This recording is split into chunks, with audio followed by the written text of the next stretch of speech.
going on, everyone? Welcome back to another edition of the Breakdown Sportscast. I'm your good friend and host, Corey Willis.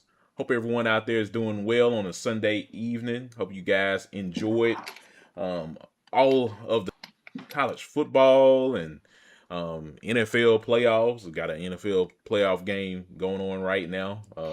For what's that is worth, I guess you can say, between the Chargers and the Patriots. So not much of a game right now, but overall, guys, I hope you all are doing well on a Sunday evening. As always, guys, we appreciate you all's support with the show. You know where to find us. We're on TikTok at BD Sportscast. You can find all of our content there. If you want to listen to us via podcast on any of your favorite podcast applications, whether that's Spotify, Apple Podcasts, you name it, we're on there. Just type in the Breakdown Sportscast. You can find all of our content there. And always, we appreciate you guys tapping in with us on our official YouTube channel here live, and also on our official Twitch channel if you're on there at Breakdown Video Game Cast, where Chris and I, from time to time, are playing some video games, mainly some college football 26. We appreciate you guys' support there. So tell your friends, let them know who we are. Let them know that the Breakdown Sportscast has you covered and presenting some of the best news in college football.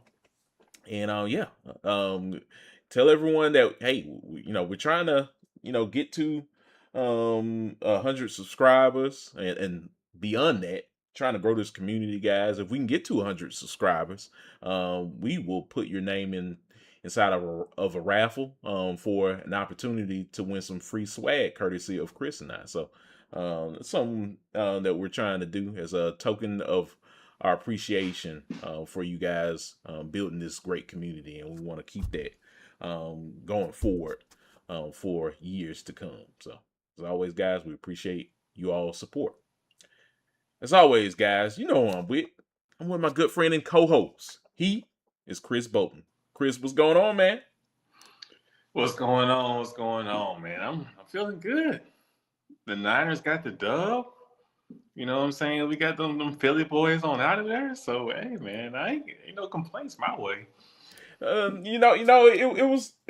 I'm glad you mentioned that because I was thinking before we started the show. I wanted you to, let your monologue be known, Chris. You're a great fanatic of the San Francisco 49ers.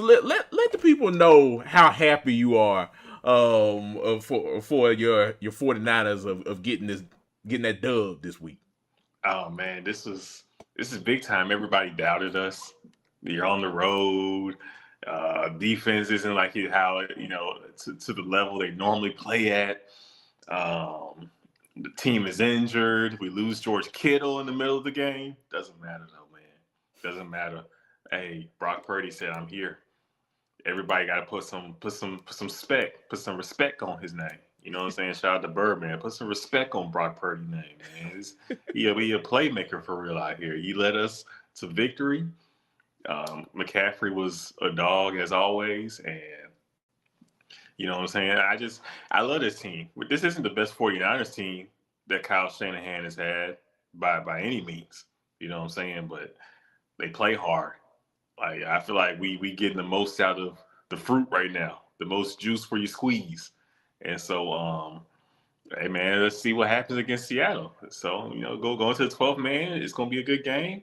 But we got Brock Purdy. They got Sam Darnold. So we'll see how that play out. Yeah. Look, it's one thing of bringing in Mr. Irrelevant. Everyone was doubting the 49ers anyway, and then look what this man has done the last couple of years being with the 49ers and just their whole team overall. Yeah, they're playing some really good football right now. They took out the defending world champions. Got them crashing out on the sidelines. You saw Sirianni and AJ Brown. He's about to throw bows. it boy did it ever. Like I thought somebody was gonna catch a hook, by how heated it was on the sidelines. I'm like, man, it's getting Yeah, crazy out there in Philly. I think we're going to see some changes when it comes to whether it's offensive coordinator changes. Mm-hmm. I don't think they're going to fire Sirianni. He did win a Super Bowl, but there's going to be some changes to the staff, Corey, after how the offense looked this season. I'm pretty sure we can feel confident in that. Oh yeah. I think that's definitely something that's going to be made during the off season, just because this season was weird anyway for the Eagles. They had Mm-hmm. those highs in like the beginning where they were just riding high and winning in all these crazy ways, and then next thing you know, by the middle of the season, things Man, started to but seem like it was crashing and burning. the last 2 months of the season, it's like, where's the offense? And like it just evaporated. Like it disappeared. There was no offense for like the last 6, 7, 8 weeks. Yeah. It was bad. Yeah, no, it was pretty rough. It was pretty rough. Our boy Fox is in the chat, Chris. Yeah. Fox just mentioned that AJ Brown is probably gone. look, look. At this point now, I Out mean, of there. look, he probably done had enough. I mean, I think he done had enough. I think he done took his reading books and everything. He out of there. Hey, yeah, no, Fox is right. I think he might be a Patriot. Oh my That might god, be up next. can you Well, imagine? Diggs gonna be here. I think what is Diggs like on a 2 year deal, 2 or 3 I year deal? I think so. I think so. Hey, if they got the money now, they can make things work. A Diggs AJ Brown duo with the MVP at Mm-hmm. QB, Okay. possible MVP Drake May. That Okay. could be real nasty. Look, a Drake May, AJ Brown collab. Yeah, that'd be something special. I need that, and I know AJ wants that too. Yeah, yeah. And look, it'll be a good meeting between him and Vrabel again. During their time as The um Tennessee at Titans, yeah. Tennessee. Yeah. So hey, sky's the limit. We'll see what happens. And Vrabel know what's up. He let AJ cook as a rookie. Yeah. Yeah. So, and look, he had a great rookie season, and a great couple of years in Tennessee before everything came crashing down there. So, hey, I can see a scenario where maybe New England would be another destination for AJ Brown, and look, and they'll open they'll extend those arms out to him. Yeah, Whatever it takes to bring in another Super Bowl, I think they'll do it. he. I do think AJ is out of there though. Hmm. Something's going to happen. Yeah. Um, Something has to give. And if he isn't out of there, then that means they got a new OC. Out here hired Mike McDaniel, and they have promised AJ Brown you will be utilized to your fullest capabilities Hmm. with Mike McDaniel as your OC. If I'm the Eagles, that's what I'm trying to go get. But we'll see what happens, man. It's gonna be look. College off season's been crazy. The way the NFL's shaping, how this last part of the season, the playoffs is shaping up. I think the NFL offseason going to be lit too. Oh yeah. Oh yeah. Oh yeah. And look, mentioning just college football in general and kind of mixing it in with the NFL. Marcus Freeman. It sounds like the NFL is not buying the whole Marcus Freeman staying at Notre Dame situation. About a week or so ago, Chris, Marcus Freeman pretty much like announced that he was staying at Notre Dame. Seems like the NFL is like, no, you're not.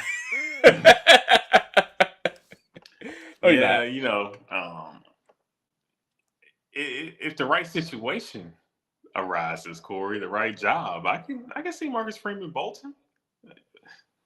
You know what I'm saying? Like, yeah, I Yeah. understand. Look, we the NFL. If the right job becomes available, and we want you, we gonna get you. Oh man. Even Yep. Nick Saban, he couldn't resist the fruits of the NFL. Hmm. The greatest coach ever in college football history had to dabble in the NFL for a second.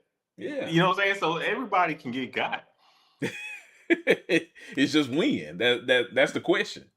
Mm-hmm. That's the $1 million question that everyone wants to know. So, yeah, we'll see. We'll see. I still, feel like how the season went for Notre Dame, and I mean, what Marcus Freeman already took a trip out the country anyway. Well, I think he went to Hawaii or whatnot. After the whole debacle of Notre Dame not getting in there. Look, I think still on the table for Yeah. a Marcus Freeman um He got his services. vacation in. Yeah, he can have another one, at a different team. So who knows? No, never know, Chris. But yeah, man. Yeah, you do never know. Yeah, yeah, man. We'll see what happens when with Notre Dame and Marcus Freeman and just NFL college football off season in general. But in terms of the college football off season, Chris, it's been a hectic um several days since the transfer portal opened up. Mm-hmm. With a lot of teams announcing a lot of different departures and people coming into the programs and a lot of these different schools. We'll go ahead and talk about it real quick, Chris. Yeah, transfer portal Mm-hmm. been hectic. So many Yes, it has. names have come and gone in this portal. One of the most hectic transfer portals we've seen yet, and I think we're Mm-hmm. just getting started with this new era of college football, Chris. But right now, folks, if you're looking, I got the top 30 teams in the transfer portal right now. We got to talk about number one, Chris. And we got a couple of people that we've flashed on the screen, courtesy of On Three. Those guys do great work, so shout out to them by giving us all of this news. Because man, we be up till 4 in the morning, Chris, trying to get these guys. Uh, uh, try to showcase where some of the next talents are going to. But Yeah. On Three has you covered. But Texas, Chris, in particular, we're Mm-hmm. hearing word that they've already paid $40 million to assemble a new team for 2026 Yeah. within the transfer portal. Yeah. Crazy, crazy numbers coming out of Austin. What are your thoughts, Chris, right now? According to 247 Sports, Texas has the number one transfer portal class right now, getting guys like Hollywood Smothers, Cam Coleman. The list goes on and on and on. They're not done yet. I think they're just getting started, Chris. Sark ain't playing right now. Corey, I'm not gonna lie to you, man. I think some teams might be in danger. You know that Simpsons meme? I'm in danger. He's sitting down. That might be the league, man. That might be the SEC this upcoming season. Um, Texas looks really good, and if they are as good in the trenches at O line and D line as they project to be on paper at the skill position spots, ooh boy, Texas is going to be tough. Like it's gonna be one of them seasons. Like, yeah, we were down this year, and y'all you should have had your fun while we were down. I hope you took advantage, because what we about to do this season, oh, it's personal. And Texas looks filthy, Corey, top to bottom. I mean, you're bringing back Arch Manning, and we saw the game he had in the Citrus Bowl, and how improved he has been from the when the season started to his game in the Citrus Bowl. And I don't think it's not on the level of Vince Young's Rose Bowl, but I think it's one of the better bowl games that Texas QB has had in the last 20 years. and he's the quarterback who's returning. So it's not on the same level as that game Vince had, but it's in the same mold of establishing. I'm for real. Like Arch Manning's for real. Everybody got their jokes in, talking about how disappointing he was this season. He established in that bowl game how for real he is. Now you look at what Texas is doing in the portal, bringing in a Cam Coleman. We have not seen the very best of Cam Coleman yet. And you're telling me he's about to be in a Sark system with Arch Manning throwing him the football? This could get real ignorant on offense. Like Texas is about to be cooking. I am. I just hope everybody notices what's going on in Austin. That's all I'm saying. Texas is for real. And as far as how everything looks right now, if everything were to end today, Texas looks like a team that should be right there in the championship game, competing with the Indiana, with the likes of those teams. Like on paper, Texas looks ready. Yeah. No, you're right, Chris. Look, you talk about Texas cooking. Look, look, if everything comes out to fruition in the way that you're explaining it, people gonna get cooked. Week in and week out. People gonna get flambéed. It don't matter. It don't matter if the game in Austin. It don't matter if the game in Gainesville. I don't know their schedule, but it don't matter. It don't matter who they playing week in and week out. You might get cooked against what's getting assembled with this team for next season. So look, I think Sark knew after the year that they had and just the deficiencies that they had, mainly you can look at the offensive line.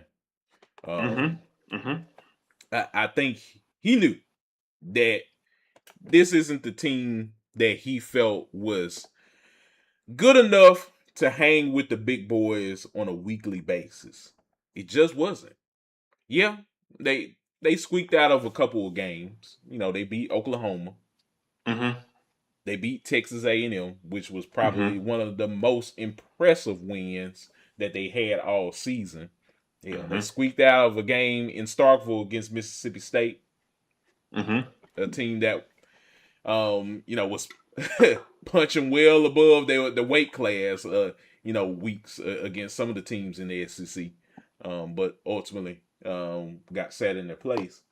It was a wild season for Texas. If you watched them, it was wild.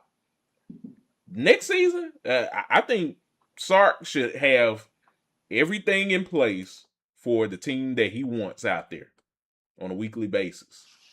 Starts with the transfer portal. You want to get guys that are established, that play a lot, that give you the best opportunity to be a potential national championship caliber team next season. Mm-hmm. Mm-hmm. They can do that, Chris. I think the sky's the limit for Texas. They saw what Texas A&M did this season. They don't Yeah. they don't want to keep falling behind in terms of playing well on a week to week basis against those guys. And that's despite them actually beating them this past season. So they know that the competition is stiff in the SEC. Mm-hmm. You can say what you want to say about the SEC. People are all jockeying for a position to be at an SEC championship Mm-hmm. game, win your conference, in a league in the SEC that's just so competitive, and take that and potentially make a run for it in the CFP next year. Mm-hmm. So Mm-hmm. for Texas' sake, I think they got some dogs. And they see a window too, Corey.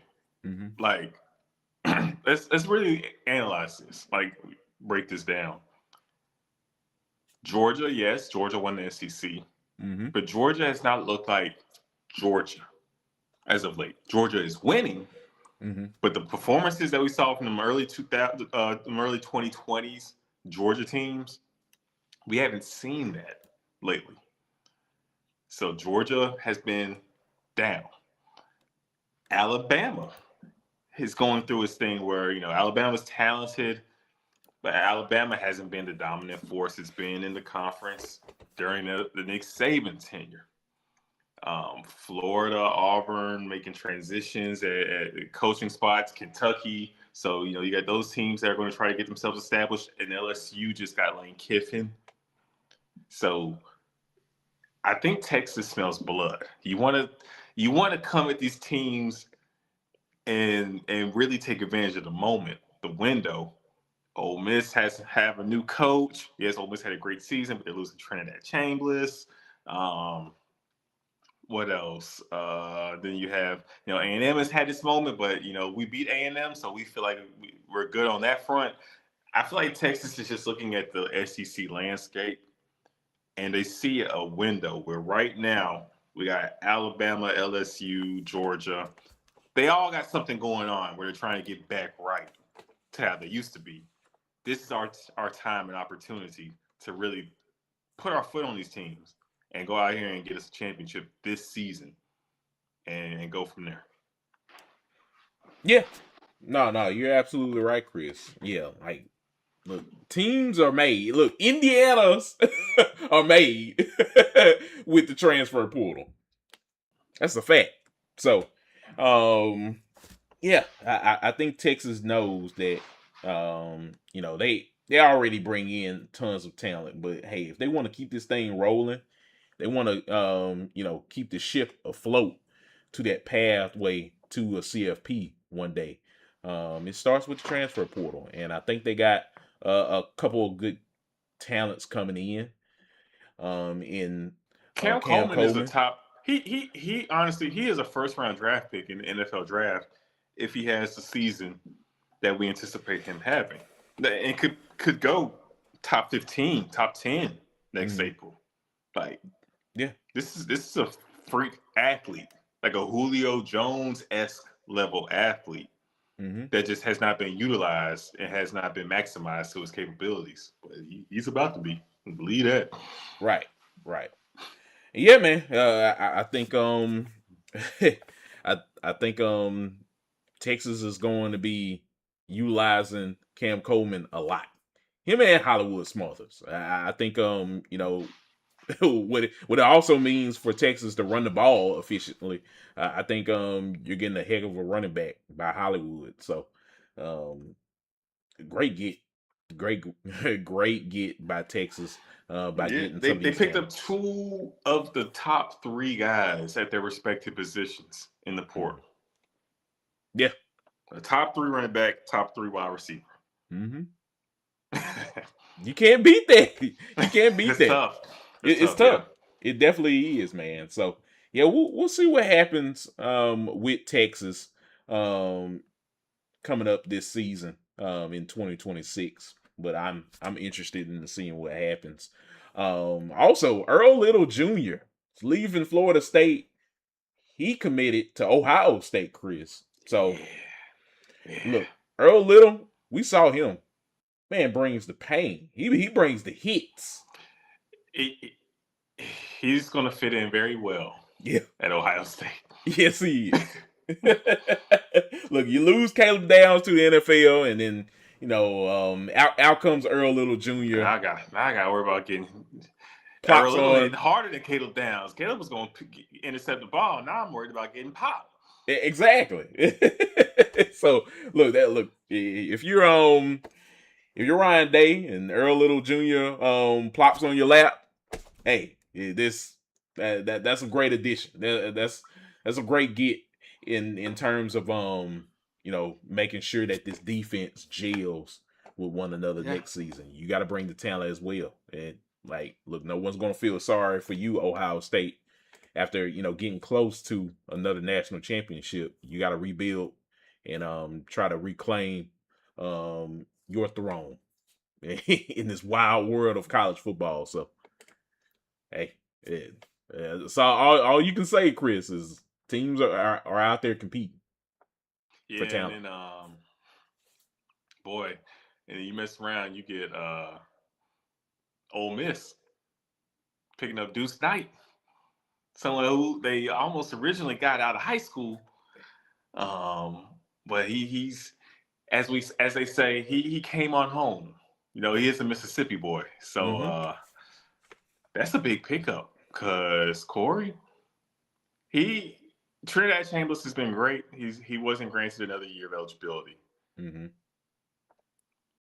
but I think Deuce Knight the real deal.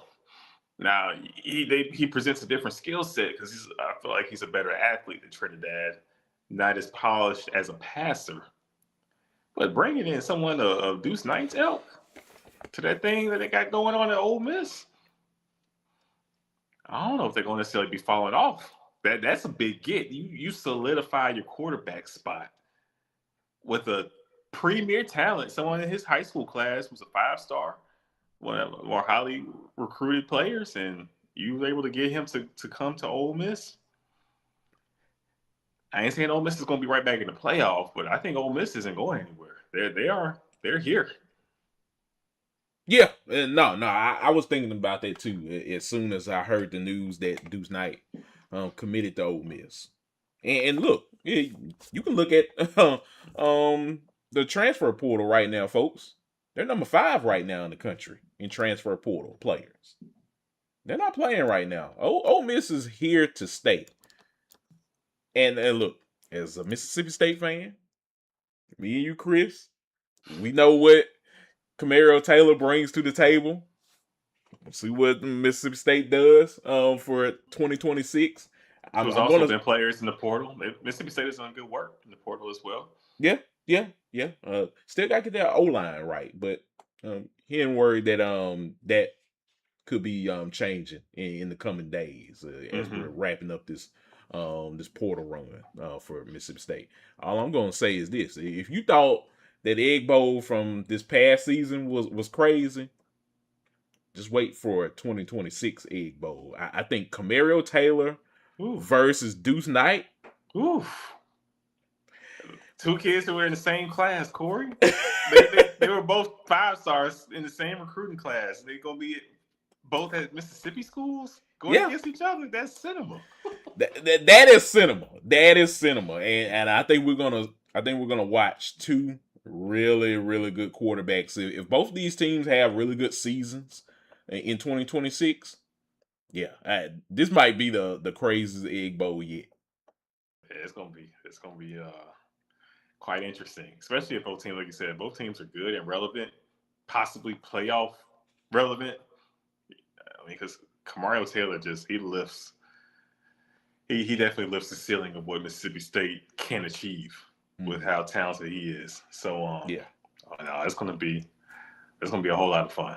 exactly, man. So yeah, man, we'll see what happens with all of this portal craziness going on in college football. It's definitely a wild time, and I'm looking at the chat again. Chris Fox says Cam wasted his time at Auburn, and they never been a past team like that in terms of what he presents. Um, Mm-hmm. i- Mm-hmm. in terms of his ability. They just never really utilize him, and I agree with you, Fox. I think that's one of the reasons why Cam say, "Hey, I'm really out of here." It's not like I was really utilized in the way that I should have been. Mm-hmm. I'm different, and Sark and company they saw it. They were like, "Yeah, you are different." don't you Yeah, don't you want to get past thrown here? he's 1,000% right. Like Auburn hasn't been a pass heavy offense or a school known for Mm-hmm. spreading the rock like that. Right. Um, so yeah, I feel like he's made a good business decision though. Well, if I'm gonna go somewhere for a rental for a year, let me go to a Manning under Sark. Yeah. I'll get the ball there. Right. Look, I'll get some balls thrown to me there. I'll get a lot of them thrown to me. Like, hey, all right, just throw it up. Oh man, yeah. Look, I look for Cam Coleman to have that kind of a season that Chris Brazzell from Tennessee had with Joey Aguilar. I mean, look, that guy was scary. Yeah. You just watch him like he gonna get it. Mm-hmm. Just go up and get it. Like the man was just a freak of an athlete for Tennessee, and I think that's what Texas fans are going to be in store for next season. So it's about to get interesting, Chris. Yeah, oh no, it's definitely going to be another wild season because I mean Indiana's been doing work in the portal too. They're Mm-hmm. doing work on the field and off the field. So anybody who think this thing is about to end, it ain't ending anytime soon. I think Indiana has truly made the conversion of becoming a football school. Corey, Mm-hmm. Bob Knight, that's the old days. This this is a straight up football school now. They ain't studying basketball. They the way they doing putting beat downs on teams now. I wouldn't be studying hoops either in Indiana. No, no, no. We strictly a football school here. Like, bring us all the quarterbacks, receivers, defensive linemen. This is the conversion. Oh man, but no, you're absolutely right, Chris. So yeah, we'll see, man. It's the gift that keeps on giving, Chris. Look, we got through with Christmas and everything, and now we got transfer portal. Yeah, it's been a wild one. It's only going to get wilder. Yep, I agree, man. I definitely agree. So yeah, we'll definitely be tuning into all of the crazy portal news, and yeah, we'll keep you guys posted on our thoughts and just what the transfer portal is looking like in college football. Indeed. So yeah, Chris, from the transfer portal, we'll now discuss the week that was. Semifinals are in the books. We now Mm-hmm. know where we're headed into the national championship. We now know what that Mm-hmm. looks like. Indiana taking on Miami. Miami's going back home Yep. to face the Hoosiers in the Natty. It's for all the marbles, Chris. What were your thoughts over these two semifinal games? Look, one went down to the wire. One Yeah. ended before it started. Yeah. Yeah. But overall, what were your thoughts about Thursday and Friday's games? I think it was a great spectacle. Sure was. I mean, where do we start? Like, we come off a classic, an absolute classic. I believe that was in the Fiesta Bowl. Um, I mean, it was vibes of Oklahoma Boise. I mean, it was, you know what I'm saying? It was one of those kind of games. Like it was sensational. Definitely one that will be remembered in this bowl season. And then you turn around and the Chick-fil-A Peach Bowl, Corey, it was absolute belt to ass from beginning to end. A straight up talk about generational game, a classic. That was a generational ass whooping. All I can say is Miami, very talented team, but they will have to play the game of their life against Indiana. No room for error. I know you are the more talented team, but the rate that Indiana executes, Indiana absolutely gets the most out of every play. And in Miami, notoriously, I feel like we're from the South, Corey. So you're gonna laugh when I say this. I feel like Miami be leaving meat on the bone. Miami be leaving meat on the bone. They don't get the most out of every play. And that game against Ole Miss is the example. They should have won by 2 touchdowns at least, 17 points. Just dropping interception after interception, leaving points on the field, drive stalling that shouldn't stall. And you left the window open to where you had to dig yourself up out of a hole that you shouldn't have had to and find a way to win that game against Ole Miss. Indiana, you give them just a sliver and they're going to bust it wide open. Make one simple mistake, cool. Pons, pick six, start the game, first play. Heck of a play. Indiana, man, Indiana Tone is not setting playing. play. Yes, literally set the tone because it was a beatdown from that point on. Indiana is for real.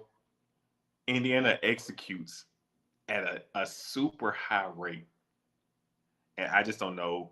We'll talk. We'll think about it more, and we'll discuss it more. But my takeaway is that this Indiana team looks to be special. What they've done this season has gone under the radar, but this is, man, what a team. They look legit, straight up embarrassed an Oregon team that is full of top tier players, full of 4-star recruits, 5 stars sprinkled in there too, and made them look like a team that was not on their level. Are we sure they're conference foes? That's how bad they beat Oregon.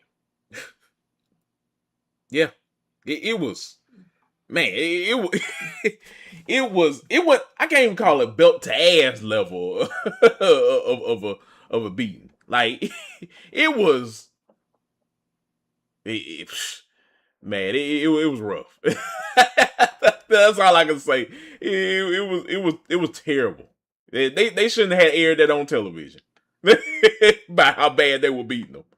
It was that bad of a performance from Oregon and Indiana. We thought they exposed them in the beginning of the season. No, they really exposed Oregon in this game. And I've never I've never seen anyone do that to Oregon before, Chris. Never. This was a wake up call to anyone that was still saying any junk about Indiana football. Nah, this team has it. They have it. And look, if they don't win the national championship, hey, hats off to Miami. Great season by them by persevering when they could have just gave up after that SMU and Louisville loss, and not even going to the ACC championship. They could have just thrown it in, but no. I think this Indiana team has everything in front of them to be great, to finish the season the right way, Chris. And if they can do that, this be literally one of the greatest teams that I've seen in all my years of watching college football. It would definitely beat the 2010 Alabama team. This is so weird that as I look at this situation, Indiana by no means, when I make this comparison, do they have the athletes that this team had. But it just kind of feels like how it did entering that game in 2002 when Miami played Ohio State. And everybody just assumed that Miami was going to win that game. Miami is nothing but a team full of just future NFL guys, et cetera, et cetera. Everybody in Mama knew Miami was going to beat Ohio State. And then what you know, Ohio State found a way to win. It seems like Miami is now in Ohio State shoes from that time because everybody just assumes that Indiana is going to put a beating on Miami just based off how we saw that Oregon game go and then how Miami can leave opportunities for you to, take advantage, even though they find ways to win. It hasn't been just straight up beat downs to the level that Indiana has shown. But it feels a little bit like that game to me, honestly. I would honestly be shocked if Miami wins. I would be surprised. Truly surprised.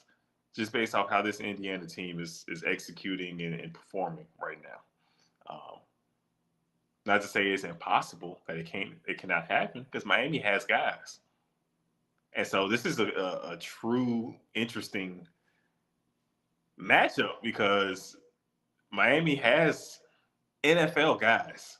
They have the superior athletes. They are the far more talented team. And now you're going up against an experienced, older, mature team. What's going to win out? Is it, you know what I'm saying? Will it be the experience that Indiana has, or will it be the extremely talented guys, especially on the O line and D line that Miami has? Will that win out? So it's an interesting matchup. Yeah, yeah. Look, it's. I know we're going to be talking about it later on, before the game actually begins. Chris, we'll be breaking it all down, folks. But yeah, I think that's going to be the calling card. I want to see who stacks up well with one another. It can Indiana's defense create enough of a push to kind of knock around that O line in the trenches. What can they do with that? Can they stop Fletcher? Looks like can nobody stop Fletcher. Mm-hmm, mm-hmm. Can Indiana be the one? Can they be the team to do it? Malachi Tony, he's out there, electric player. Yeah, can he find ways to get open in space to make Indiana look silly? We don't know. That's what I'm so interested in seeing. Like we won't know until we watch the game. I will Mm-hmm. say this early. I may change my mind on it. I may not. But I think it's definitely going to come down to quarterback play. I think between both teams. And that's the wild card. I mean, Carson Beck can he can play on the level of a Fernando Mendoza, but Mm-hmm. we haven't seen him play on Mendoza's level as a Hurricane. His best passing days were seem to be with Georgia. He's had some high level moments. He's been more of a game manager with Miami, but then at the same time, will he be able to go win you a game? He can. Can he match Mendoza? I will be interested in seeing that because he could stink it up now. It could be the anti Mendoza, you know. But he can also be on the same level as a Mendoza. That Yeah, that will be interesting. yeah. No, no, you're absolutely right, Chris. So yeah, man, we'll see what happens, man. We'll see what happens with this game. I'm excited, and yeah, man, I think this is going to be. It has the potential of being a barn burner. So hey, I can't wait, man. We finally got here to this moment, and look, shout out to both Ole Miss and Oregon by making it um that Mm-hmm. far. It somebody had to And Ole win, Miss somebody not had to quitting lose. too, man. They No, almost really stole that game. they really did. They really did. Look, I know some people probably looked at the push off, near the sideline of the end zone and say, hey, where's PI on that? And then you got ESPN saying, just have a little fun. You know, if you're an Ole Miss fan, you watch that, you probably just like shaking your head still and saying like, hey, what?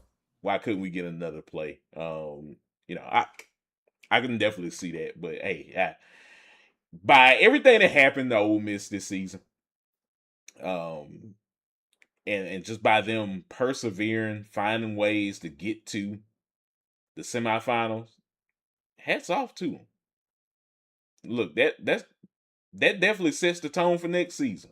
That definitely brings a level of competitive nature for next year's team. So, This is a team that will be talked about forever by Ole Miss fans. Like mm-hmm, this is an all-time team. You know what I'm saying? This is how we, as Mississippi State fans, talk about the 2014 team. Ole Miss fans will talk about this team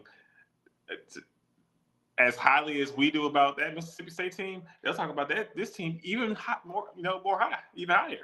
mm-hmm, yeah, Like this is a team that was right there, almost a national championship game in a 12-team playoff. mm-hmm. It's crazy. Made it further than the Ohio States of the world, than the Georgias. You Mm-hmm. beat Georgia, got your lick back. I mean, this, you know what I'm saying? Like this is you beat the great Kirby Smart, in the playoffs. Like this, it's big time, big season for them, man. This is definitely going to be remembered. But at the same time, too, though, they want to build on this and take it to another level. They want to win a national championship. We'll see if they can. Yeah, no, we'll definitely see what happens. With them next season. Like we said, bringing in Deuce Knight. Got a couple of other good guys coming in into the program. So hey, it'll be Pete Golden's first full season as the head coach of the Ole Miss And then, Rebels. and they say I was watching the Right Time podcast with Bomani Jones, and they said people around Ole Miss were saying it wasn't necessarily Lane Kiffin crunching the hours in the film room, building the game plan that Ole Miss will put on the field day in and day out. He's kind of the guy came in and everything's ready and put together. All right, well, I'll do my thing on Saturday. um, so we'll see. Because We'll it sounds see. like Ole Miss kind of kept the core together of some of those coaches who put in that work in the film room, and then so we'll see how things look out there in Baton Rouge as well, Corey. If that's the case, if Lane Kiffin was able to assemble a team to allow him to do the same in Baton Rouge, or will he have to get back in said lab Yeah. and really craft the game plan? No, you're absolutely right, Chris. So yeah, man, we'll see. We'll see. I'll tell you this. Look, I already got that LSU Ole Miss game circled next Oh, you know that's season. going to be the 3:30 Eastern, Oh yeah, 2:30 Central, uh, SEC on ABC game. yeah. Joe Tessitore probably on the call. It's going to be mass. I would love for it to be the night game too, though. That would really be lit. I think it should be a night game. I really think it should be. I really think it should be Ooh, a the night game. Vaught Hemingway at night with LSU in town because it's at Ole Miss, right? Yeah. I'm pretty sure. Mm-hmm. Yeah. Oh boy, that weekend's gonna be buzzing in Oxford. That's gonna be the place to be at that weekend. Yeah. So hey, look, I'm gonna be there. You're gonna be there. We're gonna be watching it, and we're gonna be right here on this show talking about it. Corey, you thought Mississippi State, Florida was lit when Dan Mullen returned. That ain't gonna have nothing on this. Oh man, that take that game to the woodshed. Not like, no, this is where it's at. This is definitely where it's at. So look, I'm gonna be so excited to watch this game. This might be the closest thing to when Saban returned to Baton. Well, when Saban, Alabama and LSU linked up. Yeah, I think you're right. I think you're right because none was touching that. And then they had, the whole, um, couple of seasons where they kind of went back and forth with one another. The Leonard Fournette seasons. The the all field goal game in 2011. Yeah. The national championship game that just ended on the 50. Yeah, the list goes on and on and on. This last couple of years, the game hasn't been as hot, but there was a time that game was it was where it was at. It was locked and loaded. Yeah. As the CBS, they had a special CBS night game placement. Yeah, they had a double hitter. They were like, all right, we're gonna give you this game, and then once that's done, then we're gonna give you the real stuff. You got Alabama, LSU. Y'all know why y'all here. Y'all know why. Oh man, but no, man. I can't wait for next season already, man. We're wrapping up this season with a great national championship on our hand. Indiana, Miami should be a fun one. I mentioned Indiana being close to the 2010 team. I meant to say 2009. That was the national championship team over Texas. Oh yeah, when Yeah. Colt McCoy was that Colt on that team? Yeah. Mm-hmm. Yep. So who knows? Didn't Colt get injured in that game? He and did. He had to bring him to back up. He did. Yeah. I remember that. Yeah. So yeah. Dang, Colt. Oh man, I just opened up a wound for Longhorn fans. I know they all thinking, man, if Colt didn't get injured, we would have because it was a good game. That was a good game. It was a really, really, really good game. To this day, I think about that game a lot. So who knows? We might get a game just like that in this one, minus the injuries. We want to see a good clean game by a lot of these guys. So yeah, man, I'm all excited indeed, Chris.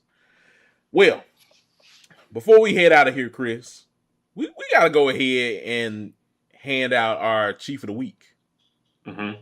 for the semifinals. The Chief of the Week for the semifinal goes to none other than, what do you know, Fernando Mendoza, everyone. Heck of a performance. Look at this stat line, Chris. Let me read it out so people can understand where we're coming from with this. 17 for 20, Mm-hmm. 177 yards, 5 touchdowns. This guy was near perfect. He didn't miss a beat. And, oh yeah, he got about 28 yards rushing. Keeping drives alive. You know, just doing the Mendoza thing. Ended the game, Chris, with a 98.5 QBR rating to cap off that Peach Bowl victory over Oregon. Heck of a performance by Fernando Mendoza. Feels like we've said this multiple weeks now, Chris. the guy just knows how. He knows ball. That's all I can say. He knows ball.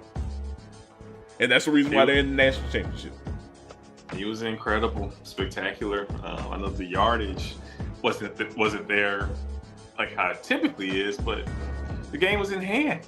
That's what they did. They came out, early and went ahead and put it on them quick and easy, and next thing you know, it's a blowout. But 5 TDs, basically almost 1 out of every 3 of your passes were a touchdown. 17 completions. So that's tough. 5 out of 17 completions were for 6. My goodness.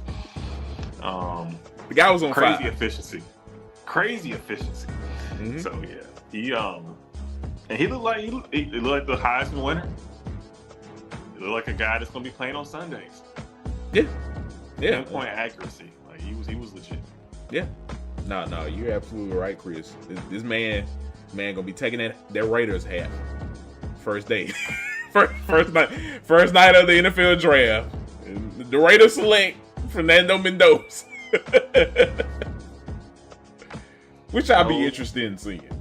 Yeah, I know many people weren't necessarily expecting Mendoza to be the first pick of the draft. If we said this last offseason when it started, no. But you see the way how he throws the ball and how composed he is. Mm-hmm. It's not no freak athleticism, but he puts it where it has to be. Yeah, I think you can do a lot with that in today's NFL, Corey. Yeah. No, I agree with you, man. I think that's really all you need. And look, he's a smart guy, smart player. Plays for Very his teammates. Yeah. I mean, what more do you want if you're an NFL scout? If you're an NFL coach. Yeah. He's like Tim Tebow with arm talent. Yeah. You're right. That's exactly what he is. Hey, look, I wouldn't be opposed to that for the NFL having a guy like that on a team. And I just think he's a guy that makes his team better, makes his teammates better. So, hey, look, the sky's the limit for this guy. Can't wait to watch him in the national championship.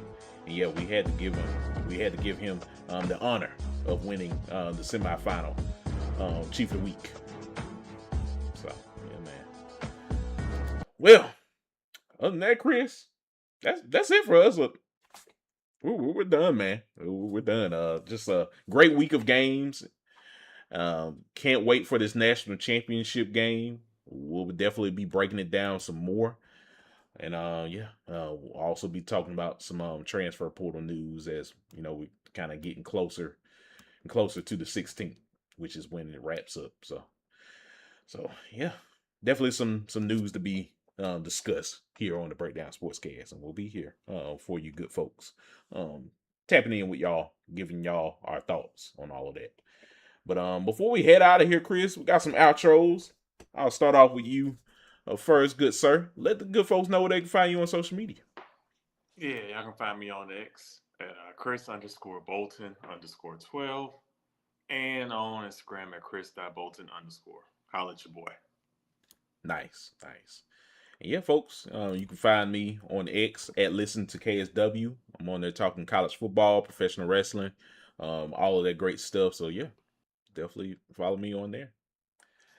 But yeah, guys, like I said, Chris and I will be back sometime this week. We'll be talking about some of the transfer portal news as that's starting to wind down. So be sure to be tuned in to listen to what we have in store in terms of all of that. I'm sure that there's things that we don't even know about being um, placed in the background in terms of the transfer portal. So we'll definitely be talking about all of that. And yeah, we'll be back probably in midweek, probably around Friday or Thursday. We'll see. Um, and yeah, we'll be here then. So let your friends know about us. Tap in with us on TikTok, X. Listen to the podcast if you can. All of that great stuff. Let your friends know where we're at, how they can reach us, and yeah, greatly appreciate all of you guys' support with the show. But until next time, guys, I'm Corey Willis. He's Chris Bolton. You are listening to the Breakdown Sportscast. We will chat with y'all later. Peace. Peace.